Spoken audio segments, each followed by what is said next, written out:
Hey y'all, Chris here with Rockin Farm, and I'm excited to tell you that one of our Suscovich chicken tractors is just about ready to hit the pasture. I've got the other one put together for the most part. I just need to actually do all the detail work, but the hard stuff is done. The big thing that I'm adding now is that last modification, and I wasn't able to show you this to you the last time I did a video, and it's the water system. So I wanted to show you what the water modification looked like in my particular tractor for my egg-laying breeding birds in my Suscovich style chicken tractor. Before we do that, do me a favor, go ahead and click that subscribe button, hit that notification bell, and go check out the website, rockin8farm.com. So again, in the video that I will post in the upper right-hand corner, we did quite a few modifications to our Suscovich style chicken tractor. We had to add some roosting bars, some nesting boxes, things that you need when you're doing egg birds. So, go check out that video and you'll get to see the majority of the modifications that we made to this Suscovich style chicken tractor. But the last modification was the water system. I've got a few little tweaks to do here and there, but by and large it's done. I used a cruddy piece of hose, so I'm gonna have to replace it with a better piece of hose because I've got some drips and some leaks and stuff like that. But the system overall, I'm very happy with. I mean, even with it dripping right now, I could probably leave it like that. I hate wasting water, so I'll get this stuff buttoned up. But here's the basics of it, y'all. I really enjoy these chicken cups. I like them a lot. I know that they're horrible during the winter, but we don't have a whole lot of winter here. You can see I've got a downspout there and I've got a valve. I'll explain that in a second. Comes over here to an upspout, which is connected to a hose, which is connected to a 5-gallon bucket that's got water in it, hanging from the top of the A-frame there. I knew I'd be fine hanging a bucket from the A-frame because that's what John actually calls for in his plans. A couple of 5-gallon bucket feeder and a 5-gallon bucket waterer hanging from this center ridge pole or from the A-frame poles with the center ridge pole. Anyhow, I knew that hanging a bucket would be fine. I just didn't want anything hanging down here in the middle. It makes it too hard for me to get in here. I'm a big dude. Plus, I wanted the chickens to have free range of the entire square footage of the inside of this chicken tractor. So, bucket is up out of the way. Perfectly easy for them to get up onto their roosting bars. And the watering system is up against the wall. The other thing that I'm digging about what I've got going on here right now, there's nothing that says I couldn't do that with a bucket that's just hanging down in the middle of the chicken tractor here, but our summers get really, really hot and the water inside of these buckets can get really warm. I figured we will start out the day with a nice cool bucket of water that has a 2-liter bottle inside of it that has been frozen solid overnight. I can come out maybe 3 or 4 hours into the day, pull out that water bottle, which hopefully still has some ice in it, and add another water bottle in there and just keep the water cool for the chickens all day long. We lost a lot of chickens last summer, and the big part of the reason is because their water got warm, and once their water got warm, they wouldn't drink it, and then they died of dehydration. I do not want a repeat of that with these higher dollar purebred birds that are gonna be roaming around in these chicken tractors. So I like that I can just come out a couple of times a day and drop a fresh 2-liter bottle of ice in there and hopefully keep this thing cool. You know what, let's talk parts real quick and then we'll talk why. So when I ordered the chicken cups, the people also bought section had these fancy little 1/2-inch tees that got the little 1/4-inch threaded piece that the cups can go right into.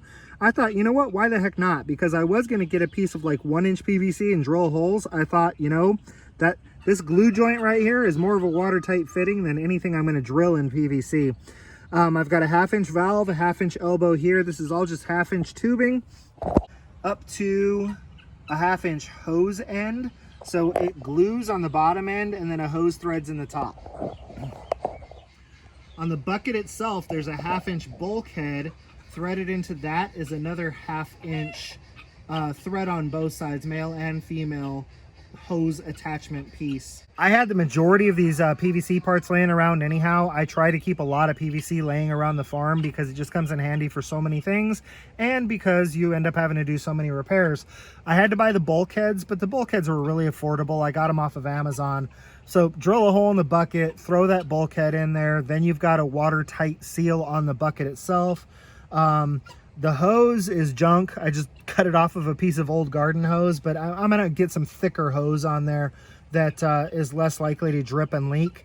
And then the other thing I noticed is if you thread these cups on too tightly, it pinches that little rubber O-ring that's in there, and then they can drip. So I'll probably have to grab, you know, again, I've got 20 or 30 of these cups laying around. I'll thread some new ones on there and be real careful not to squish that little rubber O-ring.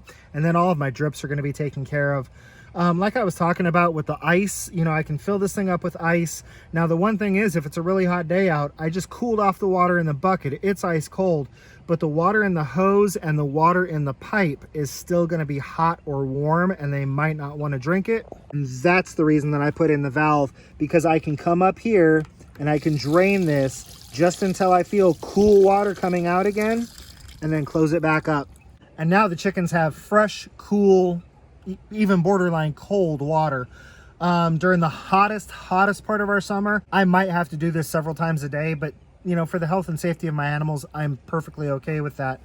The other thing that's nice about the system, if I'm close to a water source, there's nothing that says that I couldn't like squeeze a hose through the chicken wire back there and run it along this beam and then just drop the hose down onto this system. Probably just kind of crack the water so that there's not too much pressure on the system, but I could just hook a garden hose up to this and do the same thing.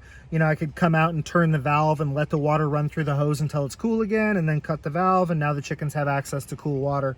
I think the system is going to work good. They're going to have lots of shade. We will move them across pasture on hopefully nice green grass, and they will have cool water all day and all night.